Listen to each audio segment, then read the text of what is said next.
Good morning! How's everybody doing out there? My name is Jeff and I want to thank you for joining me this morning. Today I'm going to talk about a film that was first shown on Mystery Science Theater on December 9th, 1989.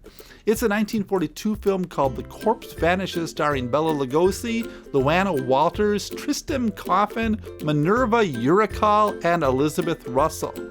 Now this is the Mystery Science Theater 3000 episode in which Crow gives Joel a haircut. Now I want to say right away that I really enjoy this film. For those that don't, I get it. It's a cheaply created film by a Poverty Row studio, Monogram Pictures, and the plot makes little sense. There's some poor acting in the film, and it's slow in sections, but it's got Bela Lugosi, and that's enough for me. I mean, I enjoy his films like White Zombie, The Devil Bat, and even Bride of the Monster because I enjoy watching Bela. What can I say? So, for those new to the show, by the way, I'm going to talk about a film that was shown on Mystery Science Theater 3000, but I'm going to talk more about the film and not so much about Joel and the bots because, hey, why should I repeat their jokes, right? So Bela, he was born Bela Ferenc Dezo Blasko in Hungary on October 20th, 1882. Now I don't have time to give you a whole biography of Bela, but quickly, he was living in Hungary, working as an actor, and was involved in the Actors Union, but after the Revolution of 1919, in which Union sympathizers were being rounded up, jailed, and sometimes killed, he was forced to flee. He spent time in Germany, where he appeared in silent films, before coming to the USA in 1920. He struggled to make it as an actor, and in the early days he had to learn his lines phonetically because he didn't know English. His life changed when he first appeared on the stage in Dracula, and then got the role in the famous film version from 1931. This made Lugosi a big star, but that didn't last long. Now I'm sure you've heard the story, but the details are a little questionable.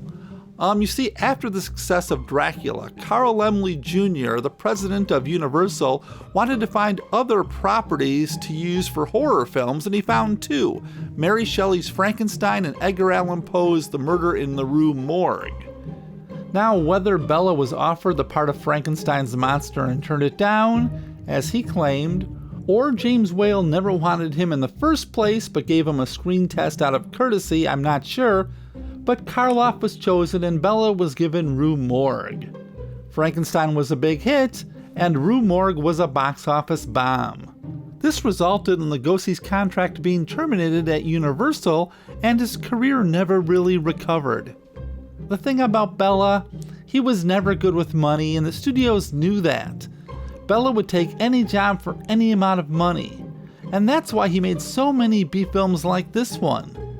Everybody took advantage of Bela, and I guess one could say that his heavy accent limited the roles he was offered. But he was still wonderful, saying lines like this. A very special reason. That's the thing about Bela. No matter what the film was, no matter how cheaply it was made, he gave it his all. Now, the film was directed by Wallace Fox, who directed a lot of Monogram Pictures as well as other B films, and it was written by Harvey Gates, who wrote a crapload of films starting in the silent era. So what is The Corpse Vanishes? Like I said, it makes little sense, but it opens right away with action. On her wedding day, just as she's about to say, "I do," a bride drops dead, and then the corpse disappears.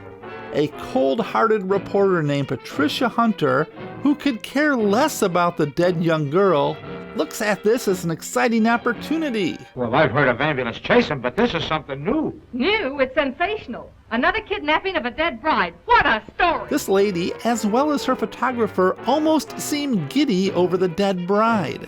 Apparently, this has been happening a lot, and the reporter realizes the one thing that connects all these murders is an unusual orchid, and orchid with a strange odor. There is one man who knows about these orchids, and that's Dr. Lorenz, so she goes to interview him. We find out very quickly that Dr. Lorenz is taking these brides to his home, an isolated mansion. In his basement laboratory, he extracts glandular fluid from these young women to restore his wife to youth and beauty.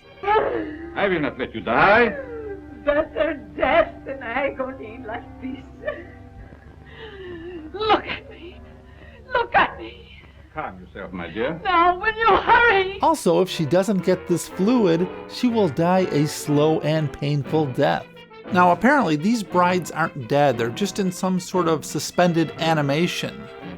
Now, it seems to me that the worst time to kidnap a young woman is on their wedding day with so many people around, so many eyes focused on her. It seems sort of a silly plan, so complicated. And you know, the more complicated a plan is, the more chances there are of things going wrong. Anyway, I suppose Mr. Lorenz knows what he's doing. Besides Dr. Lorenz and his wife, the Countess Lorenz, at the mansion, there was also a strange lady named Faga and her 2 sons, a little person named Toby, and a large mentally challenged man called Angel. Dr. Lorenz treats these 2 very bad. On her way to the mansion, Patricia looks for a ride and ends up meeting a young, handsome man, Dr. Foster, who happens to be on his way to the Lorenz home, so the 2 ride together. Now, due to a storm that night, Dr. Forrester and Patricia spend the night in the Lorenz mansion. That night, Patricia sees some really strange things. That's a nice shot of Bela here as he sneaks into her bedroom. But he isn't the only one sneaking into her bedroom.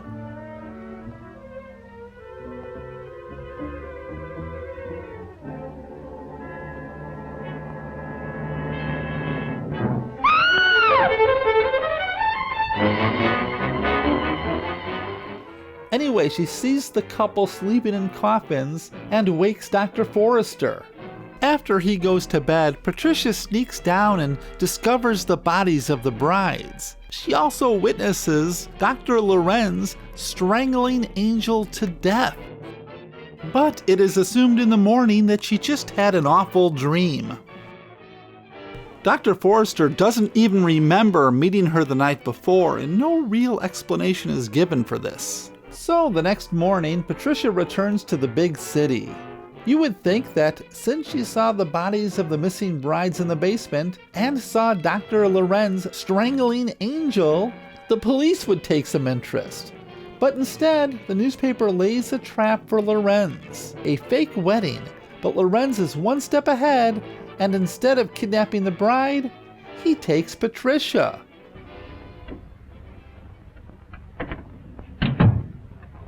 You wanted to see me, Reverend?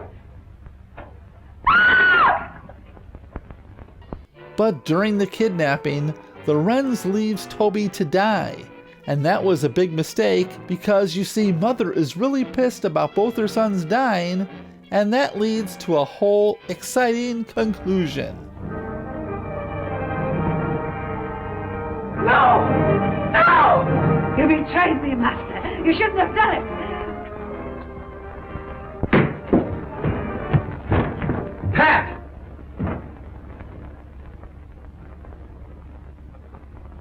Pat! Pat! Is she dead? No, just scared to death.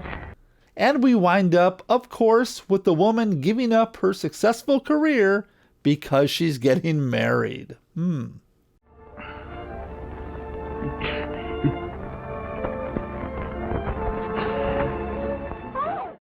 Now, you would think that a film that's just a little over an hour long wouldn't have any slow moments, but this one does.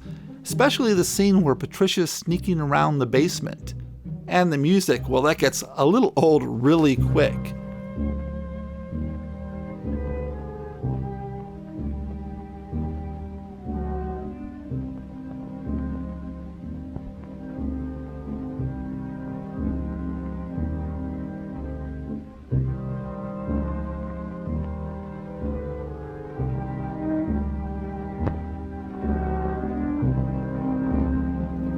Surprisingly, when this film was released, it got some good reviews. The Film Daily wrote, Bela Lugosi has made some horrifying horror films in his day, but this one tops them all for suspense and sheer grim, mad frightfulness. It keeps just within the bounds of the Hays Office ruling on the limits to which producers can extend himself in an effort to scare audiences out of their skins. And I want to talk about Angelo Rosito, the little person who played Toby. I wondered how many times he played the assistant to a mad scientist. His career lasted from 1927 to 1987, and he was in such films as Freaks from 32, Wizard of Oz from 39, Scared to Death from 47, The Greatest Show on Earth from 52, The Trip from 67, and Mad Max Beyond Thunderdome from 1985. Now, as far as Mystery Science Theater 3000, this is the point where they started tinting the silhouettes green to make them stand out from the black and white film. They later learned there were other tricks they could do and they didn't have to make the silhouettes green. And their Mads are still using this weird device. I guess that's to connect us with them, I'm not really sure. And of course, there's still large gaps in between jokes. I mean large gaps, because this is early. Some of the best jokes from the show are these. Meanwhile, back at the Addams family home. Oh, that must be Stanley, their garage door opener. Always trying to help people do things right. Everything. Ow. Stairs? There. Oh, you must hurry. Mike! That's one scary name, Mike. Mike. The evil henchman, Mike. Sends shivers up my diodes. Now you might feel a little sting. Okay, a big sting. I see brides everywhere, hear wedding bells ringing in my ears. And I saw a dead man, too. And his hair was perfect. And amazingly enough, less than 2 minutes was cut out of this film from the original version, which was 64 minutes long.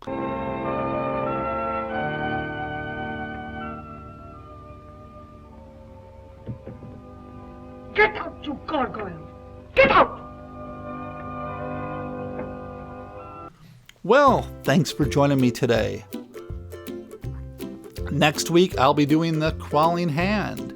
And if you have any thoughts on The Crawling Hand, or The Corpse Vanishes, or about me in general, or just to say hi, you can leave a comment below or send them to coffeewithjeff@gmail.com. I enjoy getting your emails, so think about it. If you're just bored and want to say hi, that's good. So, hey, take care of yourselves. I'll be back next week.